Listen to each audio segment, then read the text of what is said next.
Hi there. Just going to read some more of our book, The Boy on the Wooden Box. There were about 1,000 Jews in Nerevka. I looked forward to going to synagogue services with my maternal grandparents, with whom I was especially close. I loved hearing the prayers resonate throughout the building. The rabbi would begin the service in a strong, vibrant voice that soon blended in with the voices of the congregation. Every few minutes, his voice would rise again as he called out a line or two, indicating where everyone should be in the prayer book. The rest of the time, each member of the congregation was on his or her own. It felt as if we were one, but also that each of us had a personal communion with God. I guess to an outsider it might have seemed strange, but to us it felt utterly right. Sometimes when a Christian Pole wanted to describe a chaotic event, he would say, "It was like a Jewish congregation." In those peaceful times, such a comment wasn't meant in a hostile way, but as an affirmation of how strange we seemed to those whose religious practices differed from ours.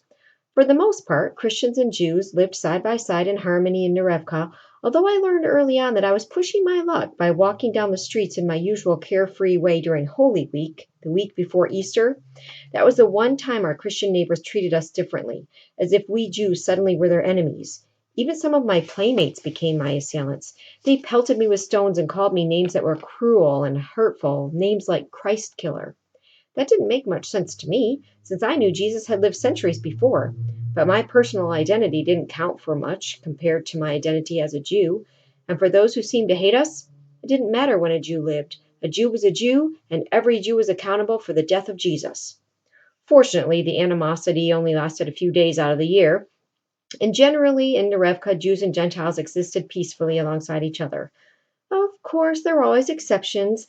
The woman who lived across the street from us threw rocks at my Jewish pals and me just for walking on the sidewalk in front of her house. I guess she thought the very proximity of a Jew brought bad luck. I learned to cross to the other side of the street when I approached her house. Other neighbors were much nicer.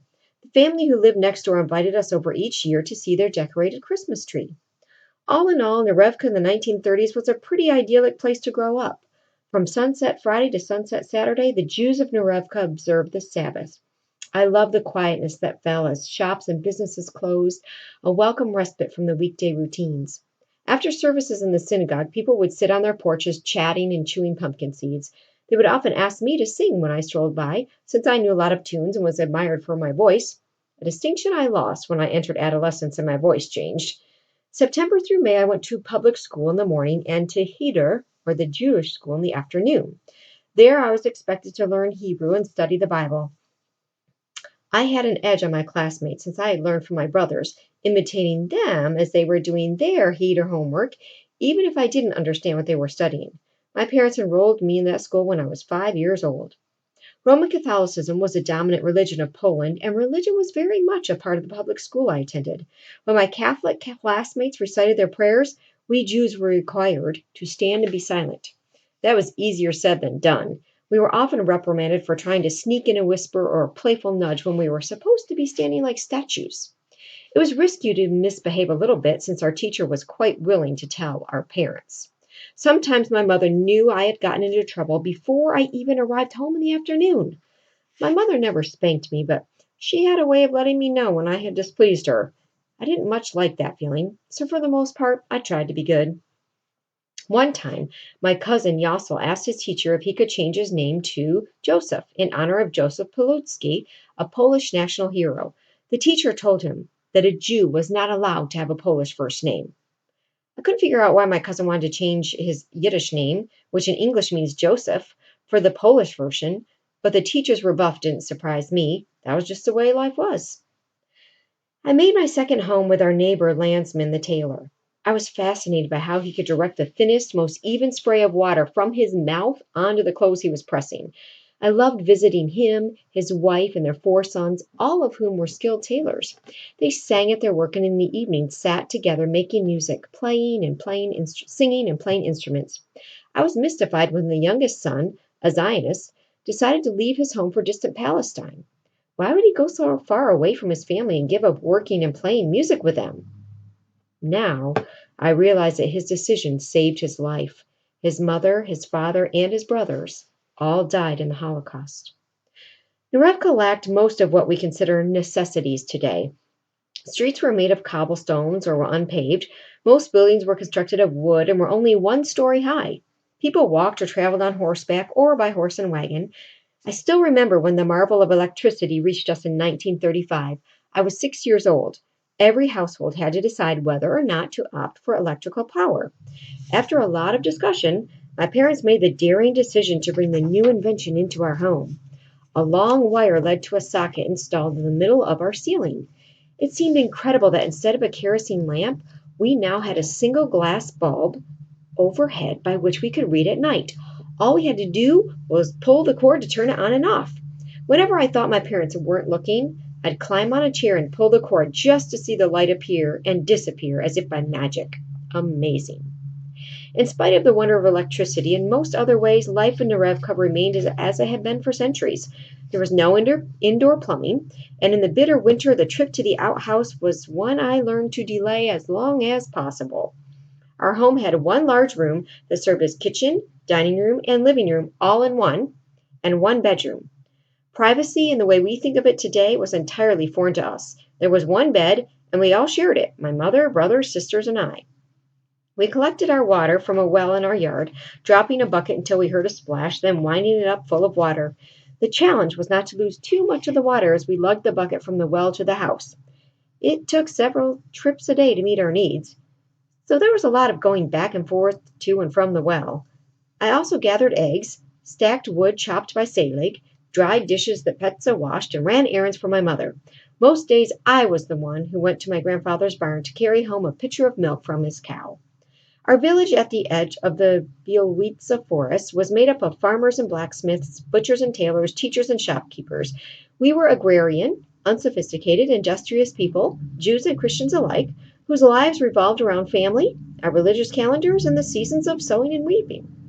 Those of us who were Jewish spoke Yiddish at home, Polish in public, and Hebrew in religious school or at the synagogue. I also learned some German from my parents. It turned out that knowing German would prove more useful to us than we ever could have imagined. Because Polish law prohibited Jews from owning land, as had been the case for centuries for Jews in Europe, my maternal grandfather, Jacob Gallner, leased his farmland from the Eastern Orthodox Church. He endured long hours of physical labor to support his family. He tilled his fields, he dug potatoes out of the earth with a spade, and cut down hay with a scythe. I felt grand riding atop his horse-drawn wagon when it was piled high with bundles of hay at the end of the harvest. After my father left for Krakow, my mother increasingly relied on her parents for help. My grandfather frequently came by our house with potatoes and beets and other produce from his garden to make sure that his daughter and grandchildren didn't go hungry. Still, even with her parents' help, my mother had her hands full, since by and large she was a single parent raising a house full of children. Just keeping us fed and in clean clothes and making sure we had the supplies we needed for school was a huge job. She never had any time completely for herself. In Narevka, everyone knew their neighbors and knew what they did for a living.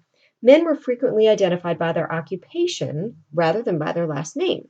My paternal grandfather was known as Jacob the blacksmith, and our neighbor was Landsman the tailor. A woman was often referred to by her husband's name, as Jacob's wife, for example, while children were sometimes known according to who their parents or grandparents were. People didn't think of me first and foremost as being Leah Belezon. They didn't even think of me as the son of Moshe and Chana, but rather they referred to me as Jacob Gollner's Einikol, Jacob Gollner's grandson. That simple fact says a lot about the world in which I grew up. It was a patriarchal society in which age was respected, even revered. Age meant a lifetime of hard work, of caring for his family, and a devotion to his faith. I always stood a little taller and felt a little more special when people spoke of me as Jacob Gollner's Einikol, or grandson. Every Friday night and Saturday morning at Sabbath services in the synagogue, I would stand next to my grandfather, bowing my head when he did and following his lead through the prayers. I still remember looking up at him and thinking how strong and tall he looked, like a giant tree shielding me. We always spent Passover at my mother's parents' house. Since I was the youngest grandson, I had the nerve-wracking honor of asking the 4 questions traditional to the holiday service. As I recited the questions in Hebrew, trying hard not to make a mistake, I could feel my grandfather's eyes on me, willing me through my part. When I finished, I breathed a sigh of relief, knowing I had fulfilled his expectations. I felt lucky to be his grandson, and I always wanted to earn his approval and be worthy of his affection. I especially enjoyed spending the night with my grandparents all by myself. I would sleep with them in their bed, happy I didn't have to share it with my siblings as I did at home. How I loved being the center of my grandparents' attention. Protected by the love and support of my family, I had little knowledge of the past persecution that Jews in Nerevka and other villages had experienced over the centuries at the hands of first one ruler and then another. My parents had lived through attacks, called pogroms, in the early 1900s.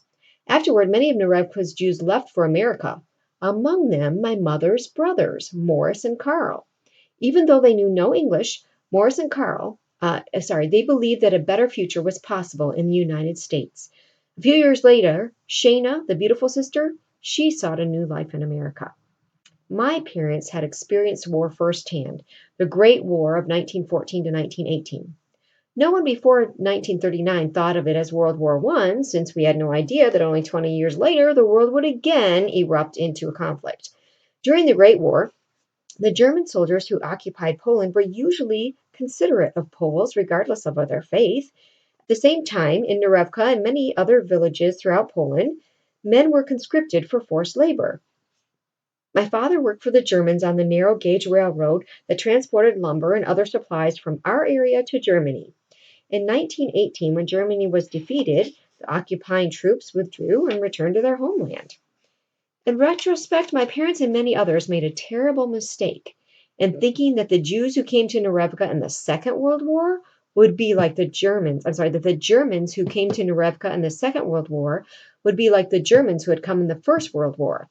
They thought they would be people like themselves, men doing their military duty, anxious to return to their wives and children, and appreciative of any hospitality and kindness. In the same way, people thought of me in relation to my grandfather and held certain expectations of me because of who my grandfather was. We thought of the Germans who entered Poland in 1939 in relation to those who had come before them. Logically, there was no reason to think otherwise. After all, what can we trust if not our own experience? When I think back to the place where I grew up, the village that gave me so many treasured memories, I'm reminded of a Yiddish song I used to sing with Landsman and his sons. It is entitled Oin Pripetchik, in English, On the Hearth. With a mournful melody, it tells of a rabbi teaching the Hebrew alphabet to his young students, just the way I was learning those letters in Heder. The song concludes with ominous words as the rabbi warns, "When you grow older, children, you will understand how many tears lie in these letters and how much lament." In the evenings, when I sang this song with the Landsman family, those words seemed like ancient history. It never would have occurred to me those words were forecasting my imminent and terrifying future. And that's where we'll end today.